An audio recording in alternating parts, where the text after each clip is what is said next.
Elena always believed in stories with perfect endings. To the world, she had one. A beautiful apartment in the heart of the city, a thriving career in interior design, and a husband whose smile could light up a room. Damien was charming, driven, and endlessly admired. Together, they were the couple everyone envied, photogenic, successful, untouchable. But perfection has a way of hiding its cracks. Lately, Damien had become a shadow version of himself. Late nights turned into early mornings. Conversations felt like transactions. He smiled less at her and more at his phone. Elena noticed, of course she did. She memorized the shift in his tone, the detachment in his gaze, the way his hand lingered too long on his phone when he thought she wasn't looking. Still, she made excuses. Work was stressful. He was tired. They had both changed, people do after years of marriage. But deep down, something hollow echoed inside her.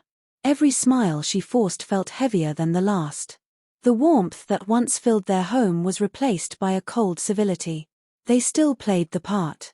Dinner parties with friends, curated photos online, the practiced affection. People praised their relationship, you two are goals. Elena nodded, smiled, laughed at the right moments. But each compliment scraped against her skin like glass. Because behind closed doors, silence grew louder than any argument ever could. One night, she found a lipstick-stained handkerchief in the pocket of Damien's coat. Not hers. Not a shade she would ever wear. She stared at it in her palm, her heart thudding with the confirmation of what she had feared. She didn't cry. She didn't scream. She folded it neatly and placed it back, as if it never existed. The next morning, Damien greeted her with a kiss on the cheek and a hurried goodbye. She stood in the kitchen, fingers wrapped around a coffee mug she didn't drink from, staring out the window as the city moved without pause. It felt cruel how life continued despite her world fraying at the edges. At work, Elena buried herself in projects. Clients praised her attention to detail, her vision, her grace under pressure. No one saw the woman who woke at 3 a.m. to stare at the ceiling, wondering where love goes when it leaves. She kept up the act. She knew how to design beautiful spaces. Now, she applied the same skill to herself, flawless on the outside, hollow at the core. Their wedding photo sat on the hallway table. She passed it daily without a glance. But one evening, she stopped. Studied their smiling faces frozen in time. The way Damien looked at her back then, like she was his world. And she realized she couldn't remember the last time he looked at her that way. A faint crack in the glass frame caught her eye. She hadn't noticed it before. Or maybe, like everything else, it had been there all along, waiting to be seen. The name slipped from his lips so casually it took her a moment to register. Marla. Damien had said it in the middle of an argument, trying to defend some vague plan change. Elena didn't flinch. She simply nodded and said nothing. But inside, everything unraveled. Marla. The name rang in her ears for days. She didn't confront him. Not yet. She wanted the truth, not lies crafted on the spot. A week later, she contacted a private investigator. She hated herself for it, hated the fact that she needed confirmation for what she already knew. But when the photos came in, she stared at them without blinking. Damien and Marla. Smiling. Holding hands. Checking into a hotel. Pieces of her life, shattered in high resolution. Still, Elena remained composed. She cooked dinner. She asked about his day. She kissed his cheek at night. But the silence between them now held meaning. Every moment felt staged, every word filtered through the knowledge of his betrayal. She watched him closely, how easily he lied, how normal it all felt to him. She stopped wearing makeup. Stopped trying. What was the point? Her efforts had become invisible to him long before Marla. Some nights, she sat by the window with a glass of wine, her phone lighting up with texts from friends asking if everything was okay. She didn't answer. How do you explain that your life looks fine, but you don't recognize any of it anymore? She remembered the early days, how Damien used to wait outside her office just to walk her home. How he once drove through a snowstorm to bring her soup when she was sick. Where did that man go? Or was he ever really there? In a moment of weakness, she opened an old memory folder on her laptop. Videos of their honeymoon. Laughter. Kisses. Promises. She watched silently, the ache in her chest growing heavier with each clip. Then she deleted the entire folder. Watching ghosts would not bring her peace. One afternoon, she stumbled upon a journal she hadn't written in for years. She flipped to a fresh page and began to write, without pause, without editing. Her hand trembled, but the words poured out. I gave him my forever. He gave it to someone else.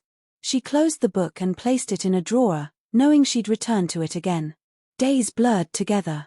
Damien continued his charade, offering hollow compliments, buying flowers as if they could fix what he'd broken. She said thank you and placed them in the same vase that had a small chip along the edge, a gift from their 5th anniversary. It used to be her favorite. Now it just felt like proof that beautiful things could still be broken and displayed. Elena didn't cry often, but when she did, it was always in the shower, where the water could carry her grief down the drain. She didn't scream. She didn't beg. She simply waited for clarity, for strength, or maybe just the courage to leave behind the life that had already left her. Elena didn't plan to meet anyone. Love wasn't on her list. She only wanted distance from the pain, the lies, the weight of pretending.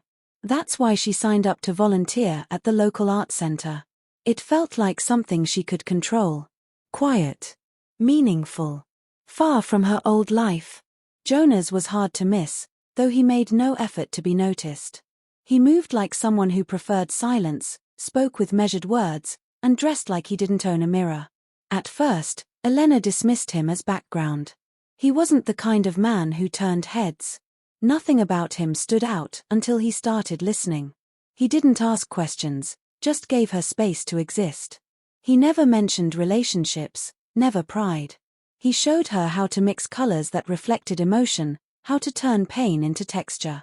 It wasn't romantic, not at first. It was real, honest, and refreshingly simple. Over time, their conversations grew. He shared that he used to be married. His wife had passed 5 years ago, cancer. He spoke about her with quiet respect, not sorrow. He wasn't broken. Just someone who had learned how to carry loss without letting it destroy him. Elena found herself opening up in pieces. She never said Damien's name, never revealed the full truth. But she hinted. About betrayal. About losing herself. Jonas never offered advice. He only said one thing that stayed with her: some people love you because of what you give them. The right one loves you for what you are when you have nothing left. It wasn't love, not yet. But something began to shift. She started to laugh again, genuinely. She painted late into the evenings, rediscovering a part of herself she had buried for years. Her work changed, bolder, raw, full of feeling. Jonas noticed. He always noticed. One evening, he left a note on her sketchpad. Just 4 words: keep creating. You're healing. She stared at it for a long time, her heart too full to respond. It was the first time she felt seen, not as someone's wife, not as a woman wronged, but as herself. Then Damien called. Out of nowhere. His voice cracked, apologizing, begging to talk. He said he ended it with Marla. Said he made a mistake. Said he missed her, needed her. The words meant nothing. They used to make her heart race. Now, they barely registered. She didn't answer right away. She looked at her phone, then at her reflection. She looked older, wiser, softer in a way she hadn't been before. She knew she had a choice. She could return to the safety of what was familiar, or she could step into the unknown with someone who asked for nothing but honesty. Jonas never asked for a chance. He simply showed up, again and again, until his presence felt like something she didn't want to live without. And for the first time in a long while, Elena felt something dangerous and beautiful: hope. Elena met Damien at a small cafe on a grey morning.